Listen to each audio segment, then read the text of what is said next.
오늘은 어쩌면 인생에서 가장 중요할 수도 있는 질문에 대해서 생각한 해답을 공유하고자 합니다. 학교 친구들이나 또 선후배를 만나면 의뢰, 직장과 일에 대해서 이야기를 나누는 경우가 있는데요. 이런 경우, 마음에 안 들어도 별 수 있냐, 먹고 살아야지. 혹은, 야, 그만두고 싶어도 갈 데가 없어서 못 그만둔다. 와 같은 이야기를 꼭 듣게 됩니다. 하루에 평균 8시간 이상, 또 하루에 3분의 1을 보내는 곳에 전혀 어울리지 않는 이런 이야기를 듣는 이유는 뭘까요? 지금 하고 있는 일이 적성에 안 맞거나 또 노력해도 성과가 안 나와서일 수 있습니다. 그렇다면 왜 그 일을 선택을 한 걸까요? 처음부터 적성에 맞고 좋아하는 일을 찾았다면 아주 간단히 해결할 수 있는 문제인데요. 그런데 이상하게 들릴 수도 있지만 그게 쉬운 문제가 아니라서 그렇습니다. 평생 할지도 모르는 직업을 오래 고민하고 선택하는 경우는 사실 많지 않거든요. 어떤 사람은 생계 문제로, 또 어떤 사람은 원하던 직업을 얻지 못한 차선책으로, 또 어떤 사람은 뭐 부모나 또 다른 사람의 권유로 택하는 경우가 많죠. 결국 남의 의견만 듣거나 또 잘 알아보지도 않고 선택을 했다가 후회하거나 나중에 이직을 고민하는 경우가 아주 많습니다. 도대체 어떻게 해야 시행착오를 없애고 내게 맞는 일을 고를 수 있을까요? 몇 년 전에 지인의 부탁을 받았습니다. 당시 그분의 딸이 고2였는데 목표가 그린피스가 되겠다는 거였어요. 그래서 부모가 아무리 말려도 듣지 않으니까 좀 네가 한번 설득해 달라라는 거였어요. 그래서 사정이 좀 궁금해서 날을 잡아서 본인을 만나봤습니다. 이야기를 해보니까 그 부모님의 걱정이 충분히 이해가 되더라고요. 왜냐하면 그 지인의 딸은 그린피스가 환경보호단체라는 것 이외에는 아는 게 없었어요. 아주 뉴스에서 본 피상적인 이미지로 직업을 선택하려는 그런 위험천만한 상황이었던 거죠. 그래서 그 친구에 한번 물어봤습니다. 도대체 왜 그린피스가 되려고 하느냐? 이 단체에 대해서 뭐 구체적으로 아는 게 있느냐? 또 그 단체에서 일해본 사람과 이야기해 본 적이 있느냐? 하나도 없습니다. 어, 그래서 그린피스가 환경보호 단체이긴 하지만 때로는 목적을 달성하기 위해서 위법 행위도 한다는 거 알고 있냐 했더니 깜짝 놀라더라고요. 그래서 그린피스 가는 건 나중 문제고 일단 정보를 더 모으라고 했습니다. 그린피스가 어떤 기관이고 또 무슨 일을 하고 또 연봉은 얼마를 받고 좀 더 뭐 이런 상세한 걸 다 알아보라고 했죠. 또 그린피스 출신이 쓴 책도 한번 읽어보라고 했고요. 그렇지만 가장 좋은 건 그린피스에서 일한 사람과 직접 만나서 상담하는 것이 제일 좋은 방법이라고 했습니다.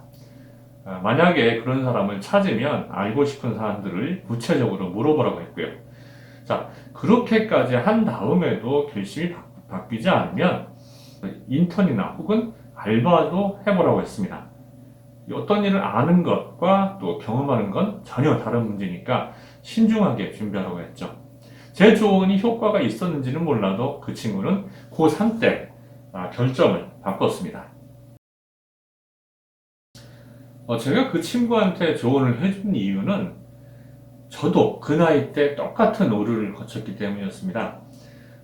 그 결과, 그 잘못된 오류가 사실 제 인생에 굉장히 많은 영향을 미쳤기에 후배들이 질문하는 경우에 한해서 가끔 조언을 해줬는데요. 고민하고 또 생각하지 않으면 나이가 많아도 별 차이가 없습니다. 본인의 입장을 정리하지 못하면 아무리 좋은 강연이나 책도 사실 실질적인 도움이 못 되죠. 우선 본인이 뭘 좋아하고 또 뭘 하고 싶은지 알아야 됩니다. 그런데 어떤 일을 좋아하냐고 물어보면 대부분 선뜻 대답하지 못합니다. 저도 이제 큰아이한테 너 하고 싶은 일이 뭐니? 한번 지금부터 생각하는 것도 굉장히 중요한 일이다라고 하고 이야기를 해봤는데 그런 질문을 할 때마다 아주 곤란한 표정만 지어요. 그래서 아니 이게 본인 일인데 왜 이런 걸 생각을 하지 않을까라고 좀 이상하게 생각했는데 그 이유를 좀 곰곰이 생각해 보니까 제 질문이 틀렸다는 사실을 깨닫게 됐습니다. 왜냐? 일을 해본 적이 없는데 어떻게 좋아하는 일을 알 수 있겠습니까? 일이 내게 맞는지 또 잘할 수 있는지를 알기 위해서는 직접 해보는 수밖에 없습니다. 그게 제일 좋은 방법이에요. 하다 보면 스스로 느끼는 게 있을 거 아니에요. 남들보다 잘하지만 그 과정에서 그 과정이 너무 견디기 힘들거나 또 스트레스를 받거나 또 전혀 행복하지 않다면 사실 그 일을 하는 거는 생각을 해봐야 되는 거죠. 또 아무리 노력해도 남들보다 잘하지 못하면 그건 역시 고려를 해봐야 되는 문제입니다. 책상에서 머릿속으로만 상상하는 것보다 나가서 다양한 경험을 쌓는 게 굉장히 중요한 이유고요. 만약에 운이 좋다면 처음 선택한 일이 최적의 선택이 될 수도 있습니다. 근데 이제 그런 경우는 극히 드물겠죠. 운이 없다면 최적의 일을 만날 때까지 굉장히 다양한 경험을 쌓아야 할 수도 있고요. 경험한 모든 일이 최고의 베스트가 안 될 수도 있어요. 하지만 최소한 차선은 고를 수 있을 겁니다. 만약에 당신이 문과 전공이고 또 내성적이고 또 안정지향적이다라고 한다면 외향적인 영업계통은 맞지 않을 가능성이 높죠.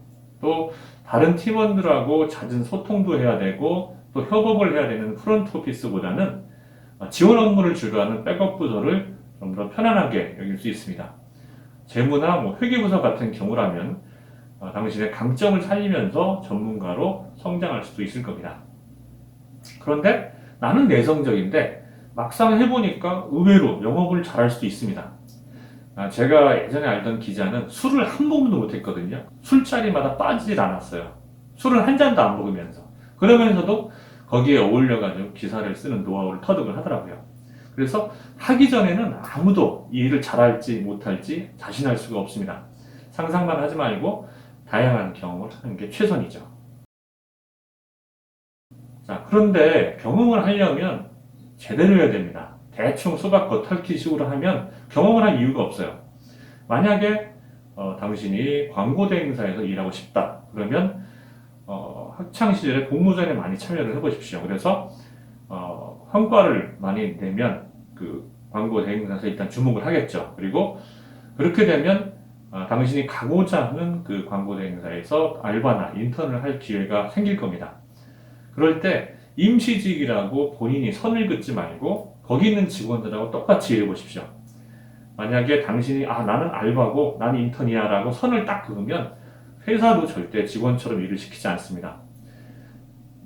그곳에 신입사원이라도 된 것처럼 아주 제작의 모든 과정에 열심히 끝까지 한번 참여해 보십시오. 그래야 겉으로는 평소에 보이지 않았던 그 일의 좋은 점에 가려졌던 단점을 느낄 수 있습니다. 사실 광고나 디자인이 굉장히 매력적으로 보이잖아요. 그런데 그렇게 평상시에는 흥미롭게 생각했던 광고 제작 뒤에는, 무대 뒤에는 당신이 미처 생각하지 못했던 스트레스와 괴로움이 있을 수가 있습니다. 예를 들어서 광고 회사는 굉장히 회의가 많아요. 그래서 어떤 PT가 많기 때문에 만족스러운 아이디어가 나올 때까지 계속 회의를 합니다. 회의를 하고 아이디어가 별로면 또 쉬었다가 또 하고, 그리고 그렇게 회의를 해서 PT를 준비합니다. 근데 아주 큰 PT, 100억짜리 이런 것들은 며칠씩 호텔에서 합숙을 하기도 해요. 그래서 그렇게 죽을 힘을 다해가지고 PT를 준비했는데 결과가 안 좋아. 만약에 떨어졌다. 자신감도 떨어지고 일 자체에 오만정이 다 떨어질 수도 있어요. 심지어 현직에 있는 카피라이터라든가 기획이라든가 이런 사람들도 다 비슷한 경험을 합니다. 그런데 이런 경험을 해봐야 정말 내 인생을 걸고라도 이걸 할 가치가 있는지 진지하게 한번 물어보게 되는 거죠. 이러한 진짜 경험을 권하는 이유는 본인이 실제로 느끼는 정도의 차이가 누군가한테 듣는 간접 경험보다는 완전히 그 차이가 넘사벽이기 때문이에요. 물론 선배나 친척의 경험, 또 조언, 또 관련 도서의 저자 등과 만나서 인터뷰를 하는 경우도 나쁘지 않습니다. 그런데 그런 것보다도 내가 직접 현장에서 몸으로 뛰는 경험이 최고라는 거죠. 예를 들어서 여러분이 택배에 대해서 궁금하다, 택배를 아르바이트 하겠다라고 생각했을 때 극한직업 프로그램을 보면서 택배 배달 서비스가 힘들다는 걸 느끼는 것보다 새벽에 그 택배 상하차하고 배달하는 그런 하루 종일 하는 건 딱 하루만 해보면 내가 이 택배를 할 수 있을지 없을지 이런 걸 결정하는데 결정적인 도움을 얻을 수 있는 거죠. 본인이 그 일을 왜 하려는지 따져보는 것도 굉장히 중요합니다. 동기부여가 제대로 되지 않으면 재밌던 일도 괴로워지는 게 아주 일반적이거든요. 대부분 사람들에게 최고의 동기는 돈입니다. 특히 나 혼자 살다가 가족이 생기면 돈은 다른 가치보다 더 앞서는 고민거리가 되죠. 일이 아무리 재밌어도, 나는 재밌어도 만약 그 일을 하면서 생계를 유지하기 힘들다면 언젠가는 포기를 선택하게 되는 때가 옵니다. 반대로 돈보다 여가라든가 워라밸이 중요할 수도 있죠. 제가 몇 년 전에 첫 직장의 동기를 한번 만나러 갔더니 새로 들어오는 직원들 중에 삼성, LG, 현대 출신이 많다고 그래요. 그래서 야, 그 좋은 직장을 놔두고 왜 오냐라고 얘기했더니 그쪽에 수입은 훨씬 많은데 이쪽은 마음이 편해서 좋다. 일 부담도 적고 전에 직장은 스트레스도 많고 성과 때문에 상사들이 퇴근하는 걸 견디기 힘들어서 이곳으로 왔다고 하더군요. 사람들마다 각자 중요하게 생각하는 게 다른 겁니다. 또 돈보다 가치와 보람, 봉사를 중요시하는 경우도 있겠죠. 이럴 경우에도 다른 길을 택할 수가 있습니다. 제 지인 중에는 선교를 위해서 온 가족이 다 짐을 싸서 캄보디아로 가는 경우도 있습니다. 간지 한 10년 넘었는데요. 그런 사람들은 사실 평범한 삶보다 훨씬 힘든 과정을 감내해야 하죠. 그런데 본인이 그렇게 다른 사람들에게 이타적인 삶을 살겠다는 아주 확실하고 또 뚜렷한 목표가 있기 때문에 가능한 일이 아닌가 싶습니다. 내가 어떤 것에서 가장 행복을 느끼는지 정말 진지하게 또 열심히 한번 고민해 보십시오. 무책임한 조언 같기도 하지만 사실 그 길을 가보지 않으면 누구도 그것에 대해서 대신 판단해 줄 수가 없습니다. 좀 답답하긴 한데 왜냐하면 같은 길도 사람에 따라서 다르게 느낄 수 있거든요. 그래서 선택도 여러분이 하는 거고 책임도 여러분의 몫입니다. 그러니까 충분히 생각하고 고민해 보시고 이 정도면 정말 내가 후회하지 않겠다라고 생각을 한다면 뒤도 돌아보지 말고 그때는 실행을 하십시오. 부끄러운 얘기지만 저도 지금까지 오기까지 사실 무엇을 하고 살아야 할지 고민해 본 적이 별로 없어요. 그래서 늦게나마 앞으로는 과연 무엇을 해야 될까, 무엇을 하고 살아야 될지 계속 고민하면서 방향을 찾고 있고요. 그런데 사실 그게 쉽지는 않아요. 해답도 잘 안 보이고 또 생각을 할 때마다 답답하고 괴롭기도 하죠. 그런데 두 번 실수하고 싶지 않기에 지금 계속 길을 찾고 있는 중이고요. 혹시나 이 영상을 보시는 분들 중에 다양한 시도 끝에 정말 나한테 딱 맞는 평생 직업을 찾아서 행복하게 살고 있다 이런 경험을 하신 분이 있으면 댓글로라도 경험을 공유해 주시면 정말 많은 도움이 될 것 같습니다. 지금까지 마인드오픈이었습니다.